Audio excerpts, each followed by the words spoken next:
I'm going to start off with number 10 on my list. Is somebody that my buddy Miguel, freaking the 88, has been pushing to get in the Hall of Fame for years, and that's Bam Bam Bigelow. I believe we lost Bam Bam back in, I want to guess, like 2002. It was shortly after WCW went on. But Bam Bam Bigelow is a guy that wrestled in the WWF back in the day. He sort of came in as somebody who was tagging with Hulk Hogan. Looked like somebody that WWF wanted to push at the top of the card. You know, Hogan always had one, sort of friend that he was with, whether if it was, Brutus the Barber Beefcake, the Big Boss Man, Tugboat.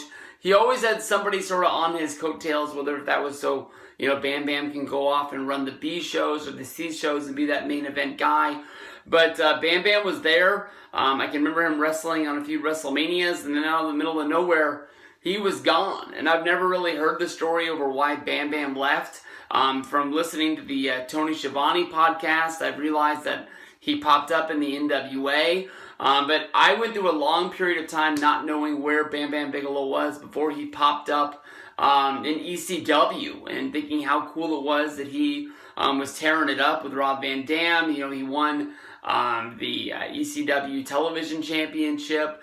He went out and tried to wrestle for the ECW championship for a while before leaving and popping up in WCW again, where he would go on to try and challenge Goldberg right out of the gates. I can't really remember anything more from Bam Bam other than wrestling with DDP in the triad with him and Canyon as sort of like a Freebird tag team.